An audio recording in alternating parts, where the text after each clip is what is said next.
നമസ്കാരം. നമ്മുടെ ശരീരത്തിന് ഏറ്റവും അത്യന്താപേക്ഷിതമായിട്ട് എന്നാൽ പലരും ഇന്ന് നേരിടുന്ന വലിയൊരു ബുദ്ധിമുട്ടാണ് ഉറക്കമില്ലായ്മ എന്ന് പറയുന്നത്.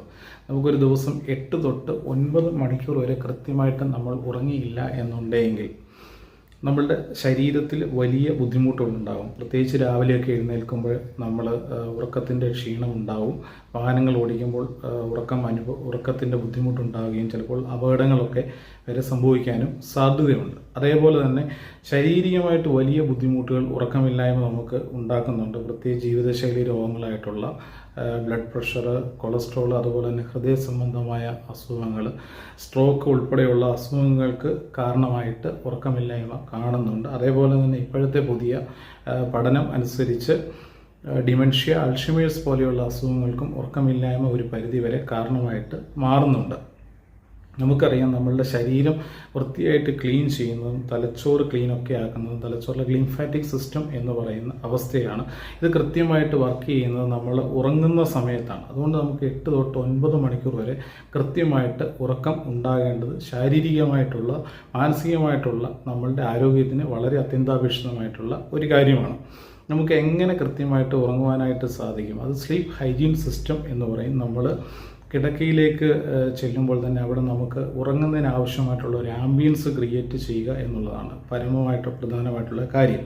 പ്രത്യേകിച്ച് വൈകുന്നേരം 6 മണിക്ക് ശേഷം ചായ, കാപ്പി ഉൾപ്പെടെയുള്ള ഭക്ഷണങ്ങൾ ഒഴിവാക്കണം. കാരണം ഇത് നമ്മളുടെ തലച്ചോറിലേക്ക് സ്റ്റിമുലേറ്റ് ചെയ്യും. അത് നമ്മളുടെ ഉറക്കത്തെ സാരമായിട്ട് ബാധിക്കും. അതുപോലെ തന്നെ വൈകുന്നേരത്തെ ഭക്ഷണം 7 മണിക്ക് മുൻപ് കഴിക്കുക. അത് വളരെ ചെറിയ മീൽസ് ആയിരിക്കും നല്ലത്. ഭക്ഷണം കഴിച്ചു കഴിഞ്ഞിട്ട് ഉടനെ പോയി കിടക്കുന്നത് നമുക്ക് റീഇറിറ്റേഷൻ പോലെയുള്ള അവസ്ഥകൾ ഉണ്ടാക്കാനും ഗ്യാസ്ട്രൈറ്റിസ് പോലെയുള്ള അസുഖങ്ങൾ ഉണ്ടാക്കാനായിട്ടും സാധിക്കും. അത് ഉറക്കത്തെ ബാധിക്കും. അതുപോലെ തന്നെ പുക വലിക്കുന്നതും രാത്രിയിൽ അസിഡിറ്റി പോലെയുള്ള കാര്യങ്ങൾക്ക് കാരണമായിട്ട് മാറും. അതുകൊണ്ട് അതൊക്കെ ഒഴിവാക്കുക. ചിലർ അല്പം മദ്യം കഴിക്കും. പക്ഷേ മദ്യം നമുക്ക് ഉറക്കം തരുന്നുണ്ടെങ്കിൽ അതൊരു സെഡേറ്റീവ് എന്നുള്ള നിലയിലാണ്. അതുപോലെ തന്നെ ചിലർ ഉറക്ക ഗുളികകൾ കഴിക്കും. അതൊക്കെ ഒഴിവാക്കേണ്ടതാണ്. അതൊന്നും നമ്മളുടെ ശാരീരികമായിട്ടുള്ള കൃത്യമായിട്ടുള്ള ഉറക്കത്തിനെ നമുക്ക് സാധ്യമാകത്തില്ല. അതുപോലെ തന്നെ നമ്മളുടെ ഓഫീസിലെ കാര്യങ്ങളൊക്കെ നമ്മൾ കിടക്കയിൽ ഒഴിവാക്കുക. കാരണം അത് നമുക്ക് കൂടുതൽ മാനസികമായിട്ടുള്ള സമ്മർദ്ദങ്ങൾ നൽകും.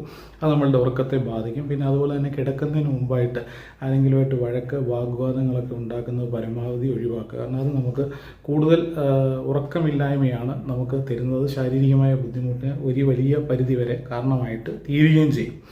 പരമാവധി നമ്മൾ കിടക്കുന്നതിന് മുൻപായിട്ട് ഈ കമ്പ്യൂട്ടർ, അതുപോലെ തന്നെ മൊബൈൽ ഫോൺസിൽ നിന്നുള്ള വെളിച്ചങ്ങൾ പരമാവധി ഒഴിവാക്കുവാനായിട്ട് ശ്രദ്ധിക്കണം. കാരണം ഇതിൽ നിന്ന് ഉത്ഭവിക്കുന്ന ബ്ലൂ റേസ് നമ്മളുടെ തലച്ചോറിലെ മെലറ്റോണിനെ കൂടുതലായിട്ട് ഇൻഹിബിറ്റ് ചെയ്യും. അത് നമ്മളുടെ ഉറക്കത്തെ സാരമായിട്ട് ബാധിക്കുകയും ചെയ്യും. കിടക്കുന്നതിൻ്റെ ഒരു 1/4 മണിക്കൂർ മുമ്പ് ചെറിയ ചൂടുവെള്ളത്തിൽ ഒരല്പം കുളിക്കുന്നത് വളരെ നല്ല കാര്യമാണ്. അത് നമ്മളുടെ മനസ്സിനും ശരീരത്തിനും ചെറിയ രീതിയിലുള്ള ഉന്മേഷം നൽകുകയും ചെയ്യും. അതേപോലെ തന്നെ നമ്മൾ കിടക്കയിലേക്ക് ചെന്നതിന് ശേഷം നമ്മളുടെ എല്ലാ മസിലുകളെയും ടൈറ്റായിട്ട് ഒന്ന് ഹോൾഡ് ചെയ്ത് നല്ല രീതിയിൽ മൂക്കിലൂടെ ശ്വാസം എടുത്ത് ഒന്ന് ഹോൾഡ് ചെയ്തതിന് ശേഷം വളരെ സ്ലോ ആയിട്ട് ബ്രീത്ത് ഔട്ട് ചെയ്യുക. അങ്ങനെ 2-3 പ്രാവശ്യം ചെയ്യുമ്പോൾ നമ്മളുടെ മസിൽസ് ഒക്കെ റിലാക്സ് ചെയ്യും. അത് നമുക്ക് നല്ല ഒരു ഉറക്കത്തിന് വഴിതെളിക്കുകയും ചെയ്യും. അതുപോലെ തന്നെ ചെറിയ പാട്ടുകൾ കേൾക്കുക. പിന്നെ അതുപോലെ തന്നെ കഥകൾ കേൾക്കുക. പുസ്തകം വായിക്കുന്ന ശീലമുള്ളവരാണെങ്കിൽ ചെറിയ കഥകളൊക്കെ വായിക്കുന്നത് നമ്മളുടെ ഉറക്കത്തിലേക്ക് വഴുതി വീഴുവാനുമായിട്ടുള്ള എല്ലാ സാധ്യതകളുമുണ്ട്. അതുപോലെ തന്നെ രാവിലെ എഴുന്നേറ്റ് ഒരല്പം ഇളം വെയിലിനകത്ത് നടക്കുന്നത് നല്ലതാണ്. കാരണം നമ്മളുടെ മെലറ്റോണിനെ കൂടുതലായിട്ട് ഇളം വെയിൽ ഉൽപ്പാദിപ്പിക്കുക നമ്മളുടെ ഉറക്കത്തിന് നല്ല രീതിയിലുള്ള കാര്യങ്ങൾ പുറപ്പെടുവിക്കുകയും ചെയ്യും.